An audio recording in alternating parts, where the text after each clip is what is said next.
शब्द कहे जाते हैं कबीर साहब के। साथियों, साहब बंदगी नमस्कार। पहले दही जमाइए पीछे दुहिए गाय, अब बछड़ा रहेगा पेट में माखन हाथ बिकाए। कबीर साहब जी ने इस उल्टी वाणी के माध्यम से कहना क्या चाहा है। एक कबीर साहब का बहुत ही चर्चित दोहा है, और साथियों बार बार मैं इस बात को कहता हूं कि जो महापुरुष होते हैं वो सार्वभौमिक बात करते हैं। साथियों, साहब बंदगी नमस्कार। एक कबीर साहब का बहुत ही चर्चित दोहा है, शब्द कहे जाते हैं कबीर साहब के कि पहले दही जमाइए पीछे दुहिए गाय, अब बछड़ा रहेगा पेट में माखन हाट बिकाए। इसका शाब्दिक अर्थ क्या है, इसका पर्याय क्या है। कबीर साहब जी ने इस उल्टी वाणी के माध्यम से कहना क्या चाहा है। और साथियों बार बार मैं इस बात को कहता हूं कि जो महापुरुष होते हैं वो सार्वभौमिक बात करते हैं। कबीर साहब जी ने उल्टी वाणी अपने साधुओं के लिए कहा, वो सधे हुए व्यक्तियों के लिए कहा, क्योंकि आम व्यक्ति उनकी वाणियों को शायद न समझ पाए वो कहना क्या चाह रहे हैं समाज से। तो उन्होंने कहा पहले दही जमाइए पीछे दुहिए गाय, बछड़ा रहेगा पेट में माखन हाट बिकाए। इसको दो आशय में हम डिफाइन करना चाहेंगे, एक सांसारिकता के दृष्टि से और एक आध्यात्मिकता के दृष्टि से।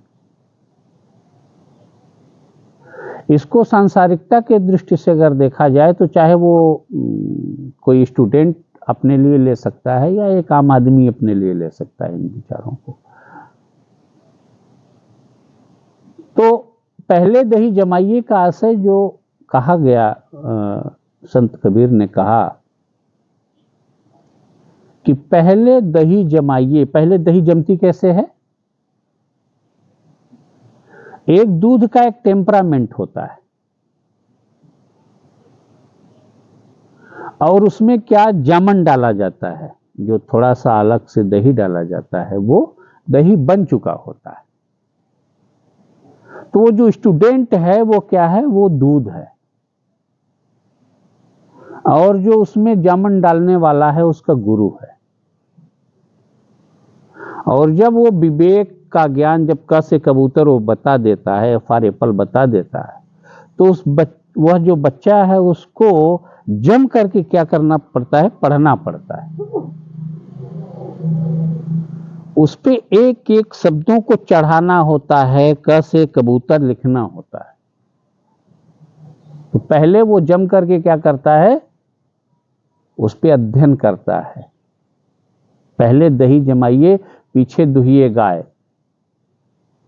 एक अवस्था आती है कि वो क को कई बार लिखता है, और एक अवस्था ऐसी आती है वो कबूतर वाला क जानता है, और एक अवस्था ऐसी आती है कि वही क उसको शुरू से अंत तक काम आता है, लेकिन उसके सिद्धांत, उसके दर्शन बदल जाते हैं। एक समय में फर्राटे से उन्हीं अक्षरों को पढ़ने लगता है।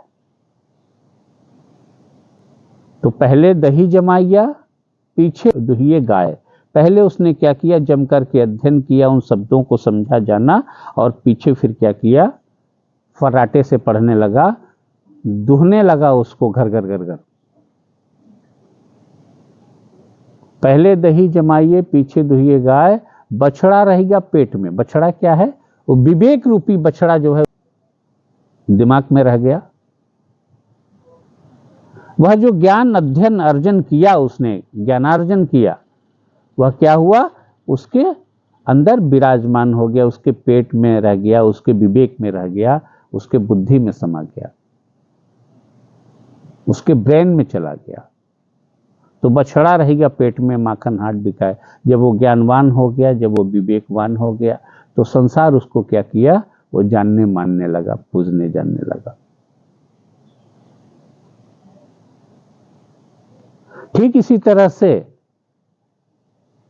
आध्यात्मिकता के अगर नजरिए से देखा जाए तो जब भक्त या शिष्य अपने गुरु के पास जाता है तो जो नामदान का उसमें जामन डालता है, वो क्या करता है, भजन चिंतन करता है एकांत में बैठ करके।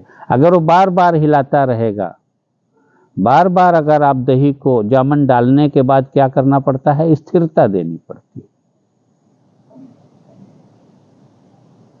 जो सिद्धांत बताया गया उस सिद्धांत पे आपको स्थिर होना पड़ता है।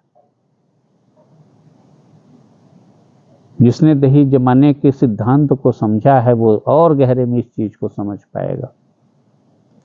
तो उस भक्त के अंदर जब तक उस चीज को जानने का टेम्परामेंट नहीं होगा, अगर आप ठंडे दूध में जामन डालेंगे तो दही नहीं जमेगी।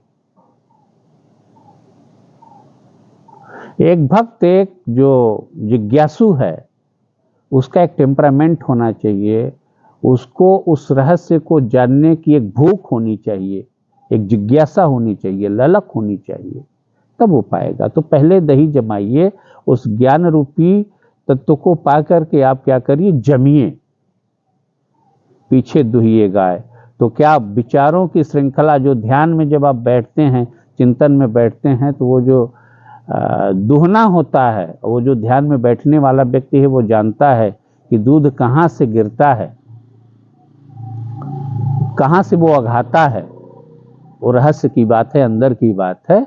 तो वो दूध दुहना शुरू हो जाता है, विवेक ज्ञान प्रकट होना शुरू हो जाता है। वहां पर पीछे दुहिए गाय, बछड़ा रहेगा पेट में। वो ज्ञान रूपी विवेक जो है आपके अंदर विराजमान हुआ और माखन हाट बिकाए, तब समाज आपको एक आदर्श के रूप में जानने लगती है, मानने लगती है, पूजने लगती है।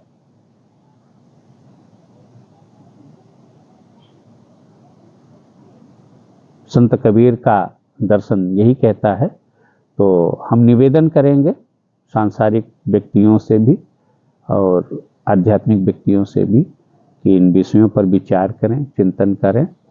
यही है उनके कहने का आशय कि बछड़ा रहेगा पेट में, माखन हाट बिकाए। यही आशय है, यही दर्शन है। एक बार फिर मैं उसको दोहराना चाहूंगा। पहले दही जमाइए, पीछे दुहिए गाय, बछड़ा रहेगा पेट में, माखन हाट बिकाए। तो साथियों, शायद इस शब्द का, इस दोहे का अर्थ क्लियर हो गया होगा आप सबको। इस पर और गंभीरता से स्वयं चिंतन करें, स्वयं विचार करें, क्योंकि अगर इसको बहुत डिटेल किया जाएगा, राम रूप गत अकथ कहानी, समझत बनई न जाय बखानी। तो ये केवल समझने की चीज है, बखाने की चीज नहीं है, बोलने की चीज नहीं है। इसको स्वयं चिंतन करिएगा। मैं कहना क्या चाह रहा हूँ, मैंने तो इसको एक तरह से सागर को गागर में भरने का प्रयास किया है, लेकिन जब आप इसमें अपने विचारों के गहराई में उतरेंगे इस शब्द को लेकर के, तो इसको और ब्रॉड रूप में समझ पाएंगे और बड़े पैमाने पर समझ पाएंगे। पहले दही जमाइए, पीछे दुहिए गाय, बछड़ा रहेगा पेट में, माखन हाट बिकाए। साहब बंदगी, नमस्कार।